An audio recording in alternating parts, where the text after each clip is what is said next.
જય સ્વામિનારાયણ। તારીખ 13/1/2022 ગુરુવારના રોજ જે એકાદશી આવે છે તેને પુત્રદા એકાદશી કહેવાય છે। ભક્તો, પુત્રદા એકાદશીનું વ્રત કરવાથી મનુષ્યને પુત્રની પ્રાપ્તિ થાય છે અને મૃત્યુ બાદ તે વ્યક્તિ સ્વર્ગમાં જઈને નિવાસ કરે છે। વળી ભક્તો, પુત્રદા એકાદશી મહાત્મય કથા જે પણ વ્યક્તિ સાંભળે છે તે વ્યક્તિને અશ્વમેઘ યજ્ઞનું ફળ મળે છે। તો આવો ભક્તો, આપણે સાંભળીએ પુત્રદા એકાદશી મહાત્મય કથા। યુધિષ્ઠિર રાજા પૂછે છે કે હે કૃષ્ણ, તમે માગસર માસના કૃષ્ણ પક્ષની શુભ એવી સફલા એકાદશી કહી, હવે પોષ માસના શુક્લ પક્ષની જે એકાદશી હોય તે તમે પ્રસન્ન થઈને મને કહો।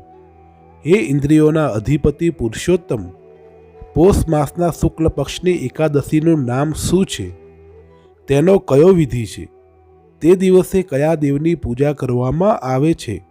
અને પુરુષોત્તમ એવા તમે શ્રી કૃષ્ણ ભગવાન કોને પ્રસન્ન થયા છો?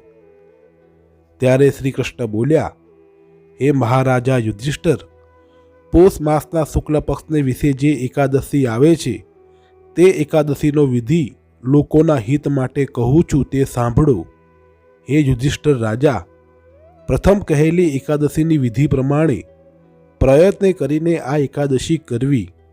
આ એકાદશી પુત્રદા નામથી પ્રસિદ્ધ છે અને સર્વ પાપને હરનારી છે, સર્વે સિદ્ધિઓને આપનારા અને સર્વ કામનાઓને પૂરકનારા એવા નારાયણ દેવ આ પુત્રદા એકાદશીના અધિપતિ દેવ છે।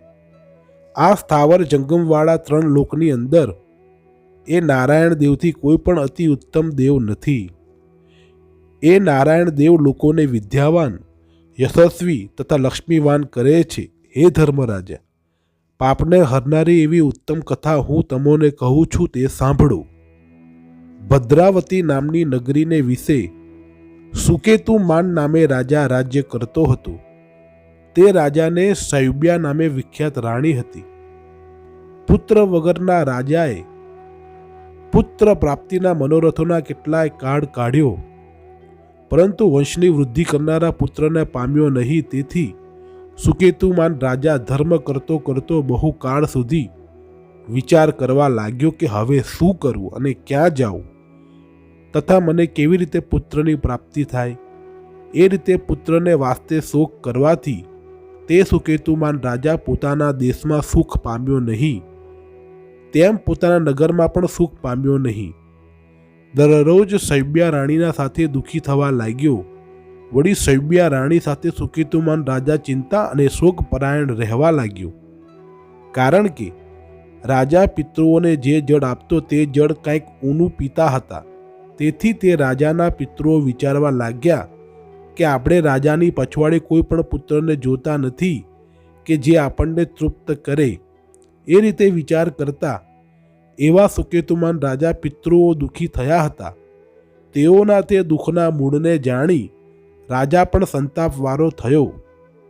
તેમ તે સુકેતુમાન રાજાને પણ બાંધવો ગમતા નહીં, મિત્રો ગમતા નહીં, સાથે રહેનારા મંત્રીઓ પણ ગમતા નહીં, ઘોડા ગમતા નહીં, તેમ પાયદળો પણ ગમતા નહીં। તેનું કારણ એ જ કે રાજા પોતે અપુત્રવાન હોવાને લીધે મનની અંદર નિરાશ રહેતો।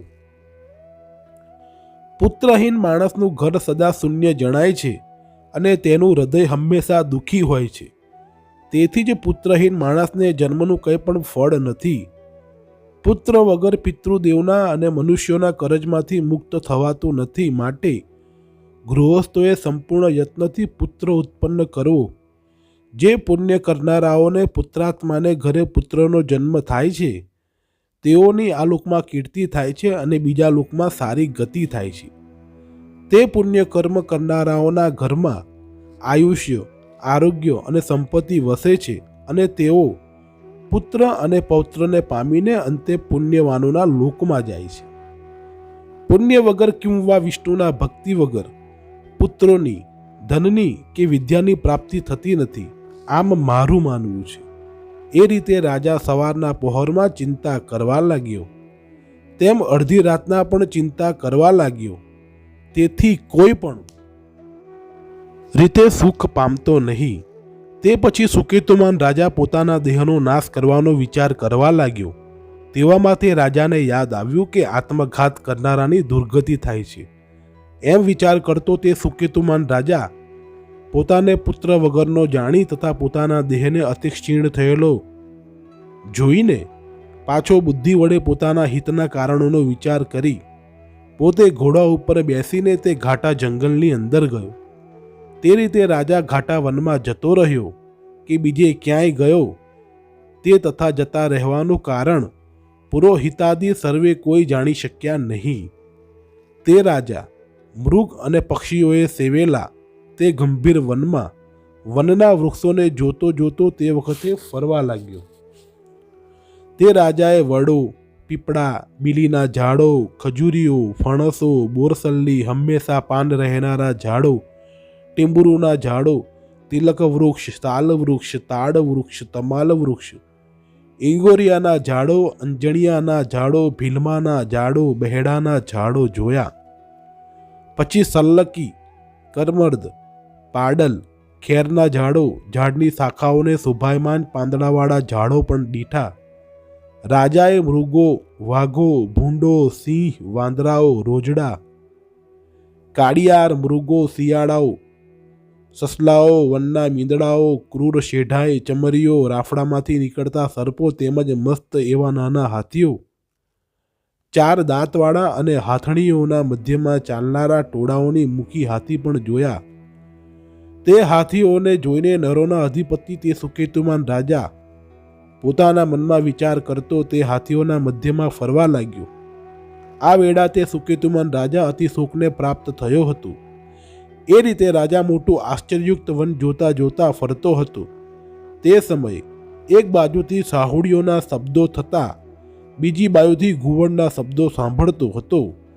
તે રાજા પક્ષીઓ તથા મૃગોને જોતો જોતો વનની મધ્યમાં ભમતો હતો. આમ વનમાં ફરતા ફરતા તે મધ્યાહન સમયે ઘાટા વનની પાસે આવીને પહોંચ્યો. ભૂખ અને તરસથી ગળું સુકાઈ જવાને લીધે રાજા દુઃખી થઈને ચારે તરફ દોડવા લાગ્યો અને વિચાર કરવા લાગ્યો કે મેં તે આવું શું કર્મ કર્યું હશે કે મને આવું દુઃખ પ્રાપ્ત થયું.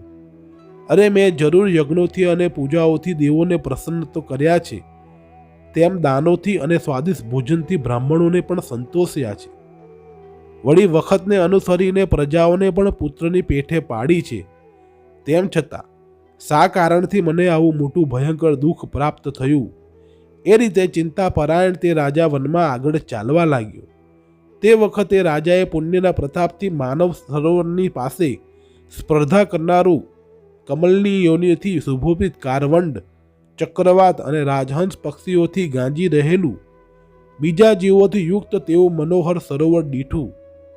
તે સરોવરની સમીપમાં તે લક્ષ્મીવાન રાજાએ કલ્યાણ સૂચવનારા નિમિત્તોની સાથે મુનિઓના ઘણા આશ્રમોને દીઠા. તે રાજાના નેત્રોમાં અતિ ઉત્તમ તેવું જમણું નેત્ર તથા શુભ ફળ સૂચવતો એવો જમણો હાથ ફરકવા માંડ્યા. તે સરોવરના કાંઠે વેદોનો જપ કરતા મુનિઓને જોઈને તે રાજા ઘોડા પરથી હેઠો ઉતરીને મુનિઓની આગળ ઊભો રહ્યો. ત્યારબાદ ઉત્તમ વ્રતવાળા તે મુનિઓને જુદી જુદી વંદના કર્યા પછી તે શ્રેષ્ઠ દંડવટ પ્રણામ કરી ઘરો રાજી થયો. તે રીતે રાજાએ દંડવટ પ્રણામ કર્યા પછી તે મુનિઓને રાજાને કહ્યું કે હે રાજા, અમે તમારા આગમનથી પ્રસન્ન થયા છીએ. હે રાજા, તમારા મનમાં જે શંકા હોય તે હમણાં જ નક્કી કહો. ત્યારે રાજા બોલ્યો, તમે ઉગ્ર તપ કરનારા કોણ છો તથા તમારા શું નામો છે? તમે અત્રે શા સારું એકઠા થયા છો તે સત્યતાથી મને કહો. ત્યારે મુનિઓ બોલ્યા કે હે રાજા, અમે વિશ્વ દેવો છીએ અને નહાવાને સારું અહીં આવ્યા છીએ. આજથી નજીકમાં પાંચમને દિવસે માઘ માસ બેસે છે અને હે રાજા, આજે પુત્રદા એ નામની પ્રસિદ્ધ એકાદશી છે. આ પોષ માસના શુક્લ પક્ષની પુત્રદા નામની એકાદશી પુત્રની ઈચ્છાવાળાને પુત્ર દે છે. ત્યારે રાજા બોલ્યો, હે મુનિઓ, પુત્રને ઉત્પન્ન કરવા માટે મારો આ મોટો યત્ન છે. જો તમે મને પ્રસન્ન થયા હો તો જરૂર સુંદર પુત્ર આપો. ત્યારે મુનિઓ બોલ્યા, હે રાજા, આજે જ પુત્રદા એકાદશીની તિથિ છે, તે એકાદશીનું ઉત્તમ વ્રત તું કર.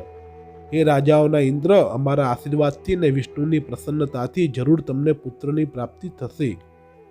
આ પ્રમાણે તેઓના કહેવાથી તે રાજાએ પુત્રદા એકાદશીનું સુંદર વ્રત કર્યું.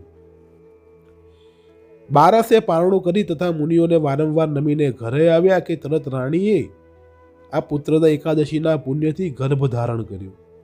મુનિઓના કહેવાથી અને પુત્રદા એકાદશીના પ્રસન્નતાથી એકાદશીને દિવસે પુણ્ય કર્મને કરનારા તેજસ્વી પુત્ર થયો.